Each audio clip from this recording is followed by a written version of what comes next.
안녕하세요. 신지우입니다. 저는 전 세계의 미스터리한 사건 사고를 소개하고 있습니다. 인간은 무리를 지어 살기 시작하면서 이 공동체를 보호하기 위해 규칙을 만들었습니다. 이 규칙을 어기면 불이익을 받기로 약속도 했어요. 법과 심판의 개념이죠. 사회가 복잡해지면서 이 법과 심판의 방식도 다양해지는데요. 벌금부터 사형까지 죄질에 따라 판사가 형을 정하게 됩니다. 우리나라는 대통령의 최종 결재가 있어야 사형이 가능한데 1997년 12월 30일을 마지막으로 더 이상 집행은 하지 않죠. 실질적인 사형 폐지 국가예요. 그래서 우리나라의 가장 무거운 형은 사실상 무기징역입니다. 죄질에 따라 사회로부터 격리될 필요가 있다는 판단이 들면 일정 기간 동안 법으로 그 사람의 자유를 박탈합니다. 이렇게 교도소에 보내는 거죠. 감옥이라고 많이 부르는데 법률 용어로 이게 올바른 표현이 아니에요. 교도소가 정확합니다. 원래는 형무소라고 불렸죠. 그런데 이게 일본에서 건너온 말인데다가 형무소의 형은 처벌에 더 초점을 맞춘 말이라는 거죠.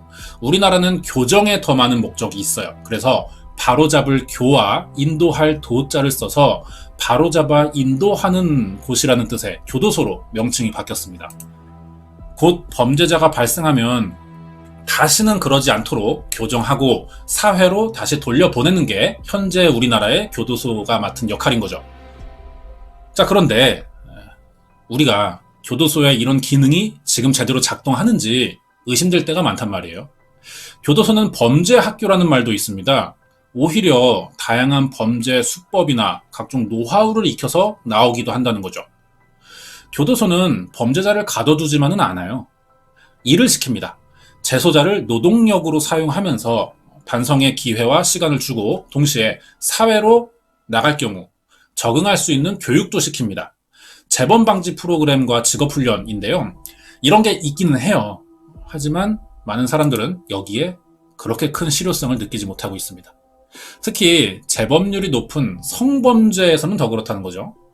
2009년부터 18년까지 10년 동안 성범죄자 중 3년 이내 다시 성범죄를 저지른 경우는 60%가 넘습니다. 절반이 넘어요.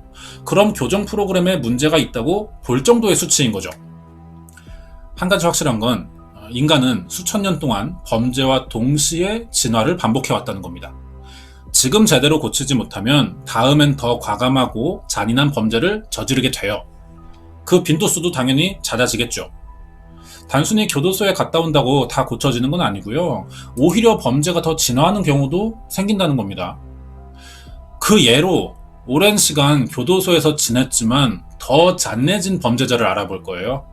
이 사람은 유영철이나 강호순보다 어쩌면 더 사이코패스일지도 모른다는 말이 나올 정도의 사람이거든요.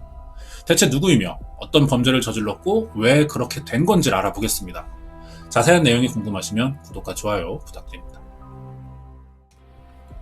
이향렬은 1966년 11월 15일 충북 괴산에서 태어납니다. 재혼한 부모 사이에서 태어났어요. 그래서 이복 형제와 이부 형제들과 같이 자랍니다. 이복 형제는 아버지가 같고 어머니가 다른 경우고 반대로 이부 형제는 어머니가 같아요. 하지만 아버지가 다른 경우죠. 그러니까 이향렬은 친부모지만 예전 결혼해서 낳은 아이들과 같이 자란 거예요. 굉장히 특이한 경우죠. 집안은 형편이 좋지 못했고 친형제들도 아니다 보니까 불편한 관계였습니다.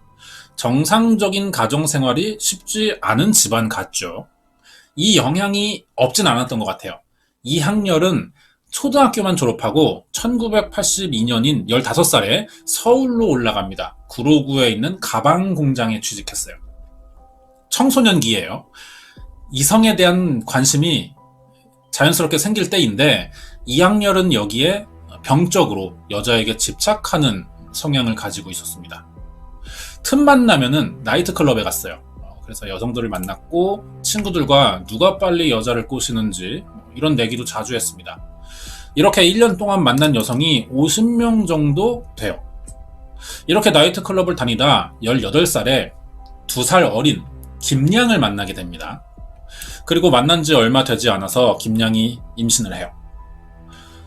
둘이 결혼할 생각을 한 겁니다. 그래서 김양의 부모를 찾아가죠. 결혼 허락을 받으려고 했는데 그 딸 부모 입장에서 보면은 16이에요. 어린 딸을 임신시킨 이항렬이 좋게 보일 리가 없다는 말이죠. 부모와 오빠들이 크게 반대합니다. 하지만 이항렬은 김양과 자신의 고향인 충북 괴산으로 내려가서 신혼생활을 해요. 강제로. 뭐 좋게 시작한 건 아니지만 성인은 어쨌든 책임을 지는 사람이죠.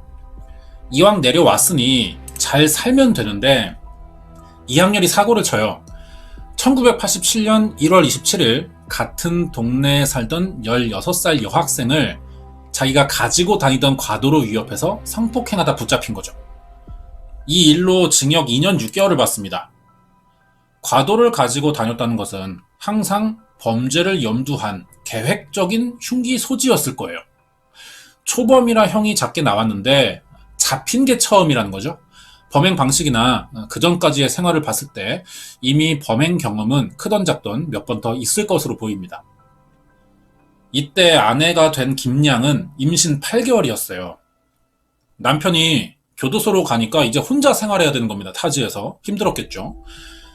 친정으로 돌아갈 수밖에 없었어요. 거기서 딸을 낳고 이항렬의 교도소 수발을 들었지만 남편이 마음에 들지 않았던 김양의 가족은 계속 다른 남자를 만나고 이제 새 출발하라고 권하는 겁니다.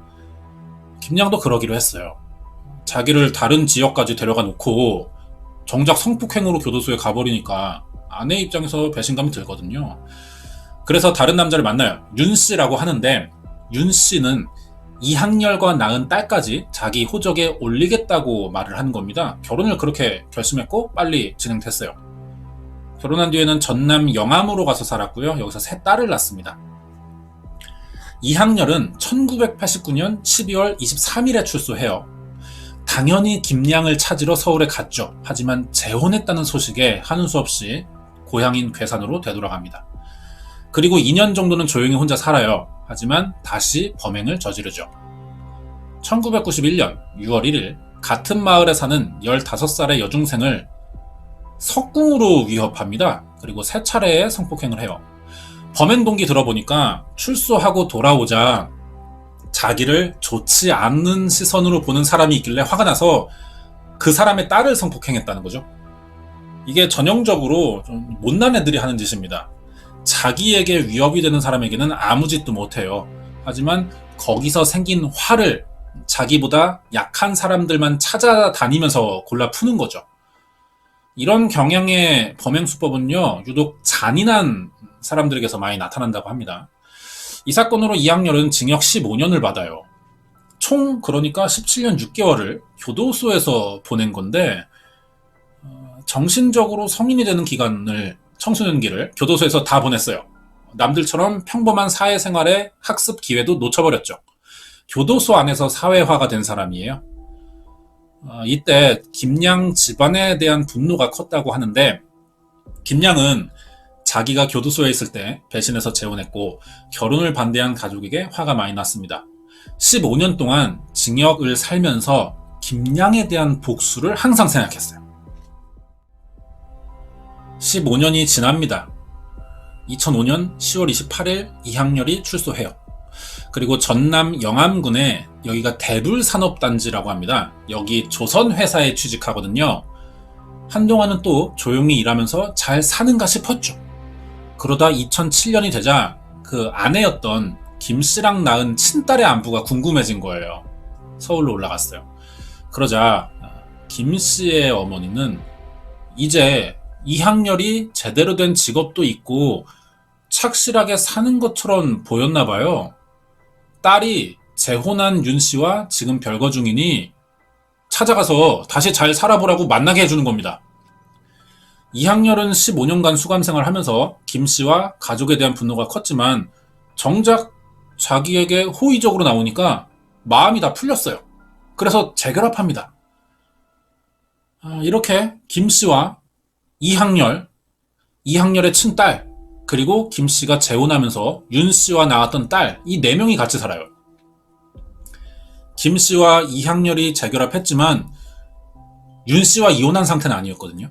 이항렬이 빨리 이혼하고 자신과 혼인신고하기를 원했는데 결국 이건 하지 않아요. 그러니까 이항렬은 자기 친딸인데도 다른 남자의 성을 가지고 있는 딸을 키우게 되는 거죠. 이렇게 자기 어릴 때의 가족 환경과 비슷한 가정을 갖게 됩니다. 한동안 또 가정을 잘 챙기고 사는 것처럼 보였어요. 이 기간만 보면은. 그러다 2009년 2월 다니던 회사에서 해고됩니다.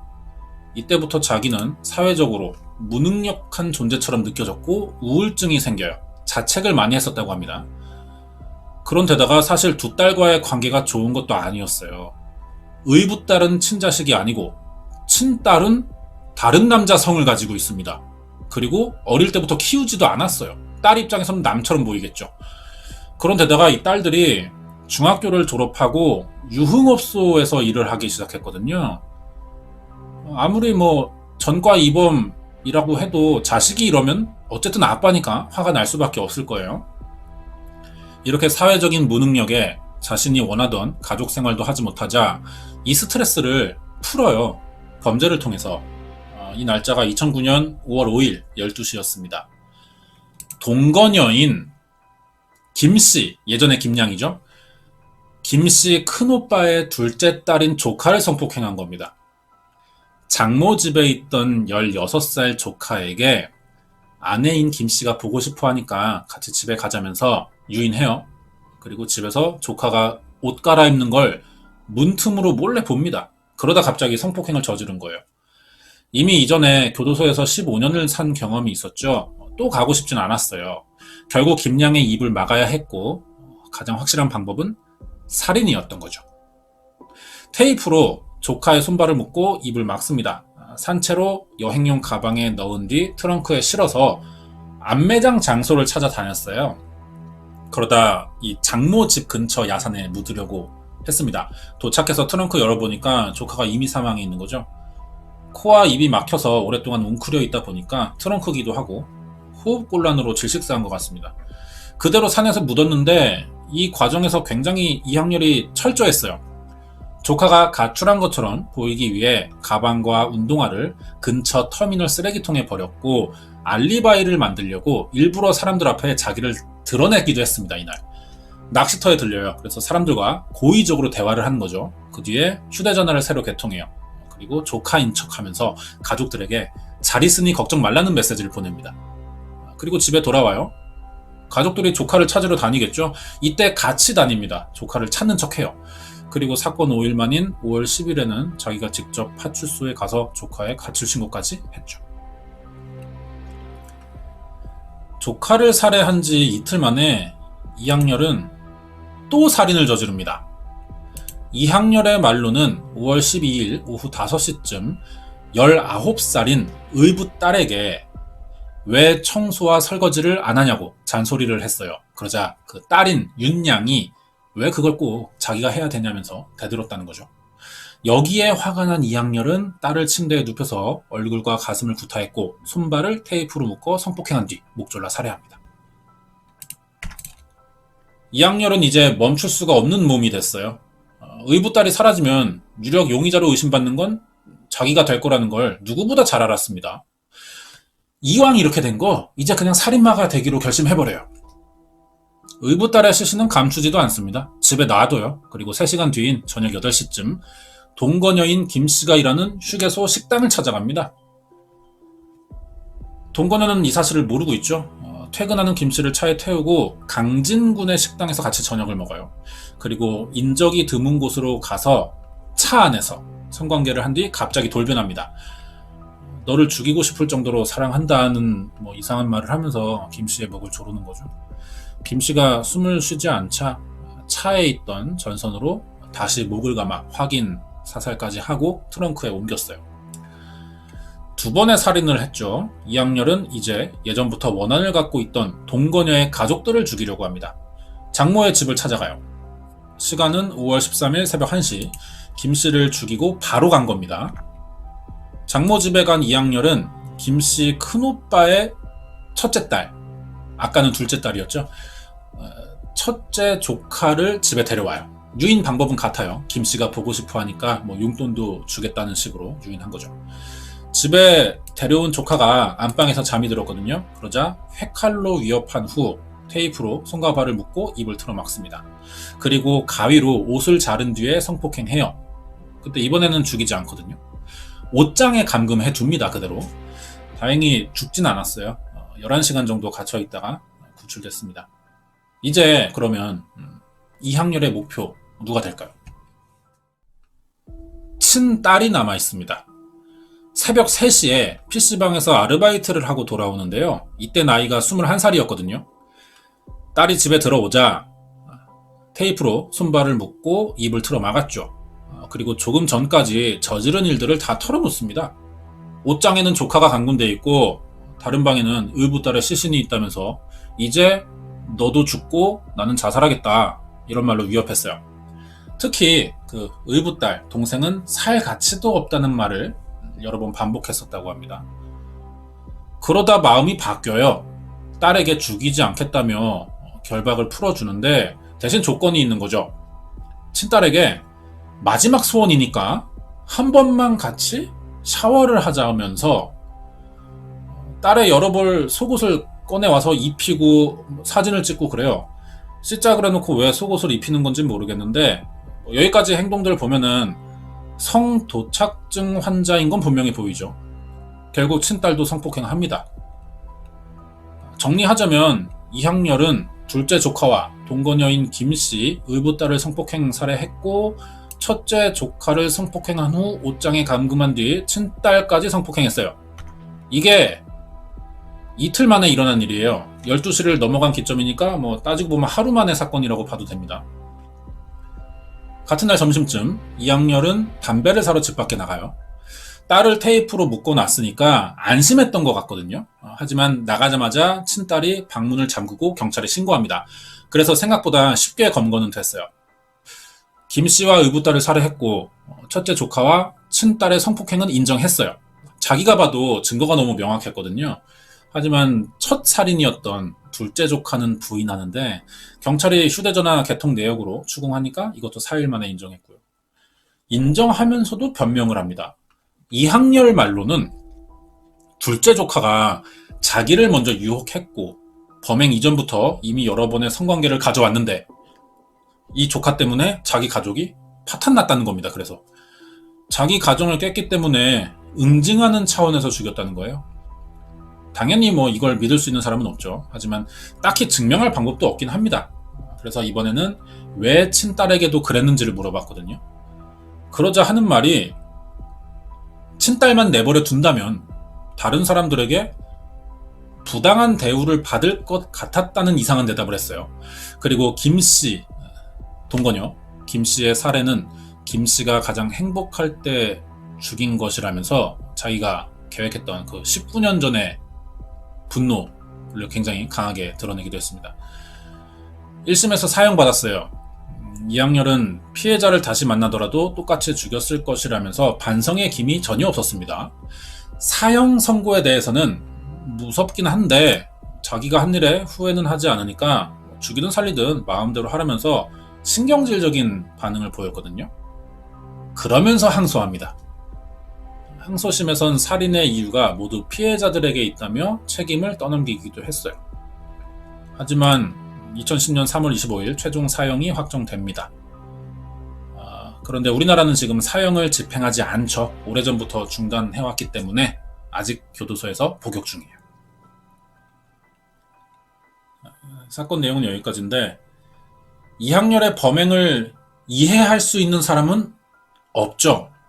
이미 16살인 1985년부터 절도 혐의로 징역을 받았는데 사실 이때부터 반사회적인 성향을 드러내고 있던 것 같기도 합니다. 10대, 20대 대부분을 교도소에서 보냈어요. 제대로 사회화가 되지도 못했죠. 특히 잘못된 여성관이 좀 생긴 것 같은데 왜냐하면 이게 가장 중요한 청소년 시기를 교도소에서 보냈기 때문이에요. 정상적으로 이성을 겪어보지 못했으니까 교도소에서 오랫동안 환상만 키워온 거죠. 이학렬이 가장 큰 원한을 가지고 있던 김씨는 18살에 만났습니다. 이때 김씨는 16살이었고요. 김씨를 제외하면 그동안에 이학렬이 성폭행한 피해자들은 모두 16살에서 21살 사이의 어린 나이입니다. 이 피해자들의 나이가 이학렬의 심리를 알 수 있는 부분이라고 생각하거든요.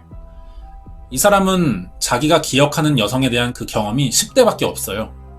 그래서 지금은 나이가 든 성인이 돼 있지만 그때의 기억을 가지고 있는 나와 비슷한 나이의 여성들을 계속 노렸던 것 같습니다. 이학년의 범행이 모두 성과 관계가 돼 있죠. 극심한 성도착증 환자였는데 이게 교도소에서 교정되지 못한 거예요.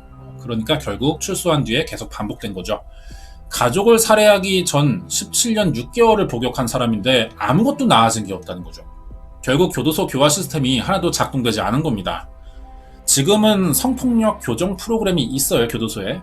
하지만 그래도 재범률이 60% 이상인 걸 보면은 이대로는 안 되는 거죠. 범행 수법을 보면 테이프로 결박하고 상대방을 제압하는 이런 형태가 굉장히 인상적이란 말이에요. 매번 이런 식이었어요. 아마 상대방을 통제하려는 욕구가 굉장히 큰 사람 같습니다. 하지만 사이코패스형 연쇄살인범들처럼 다른 사람과 깊은 관계는 갖지 못해도 평소 주위 사람들에게는 친절했어요. 특히 그 사람들이 기억하기로는 충청도 사투리에서 나오는 느린 말투가 있죠. 그게 굉장히 순진해 보였다고 합니다. 그렇지만 가족들에게는 또 전혀 다른 행동을 했거든요. 어릴 때부터 상습적으로 거짓말을 해왔고 매사에 자기 생각대로 되지 않으면 폭력적으로 변했다는 겁니다. 자기 통제나 분노 조절 이런 것들을 하나도 배워보지 못한 거예요. 참는 법을 모르는 사람인 거죠. 결국 이학년이 이렇게 된 이유는 가정 환경과 청소년기에 갖추지 못한 사회성이 원인이었다고 볼 수 있는 거죠. 준비한 내용은 여기까지입니다. 끝까지 봐주셔서 감사드리고요. 이번 이야기는 사이코패스 유형의 살인범인 이학렬의 영암 연쇄살인 사건 파일이었습니다.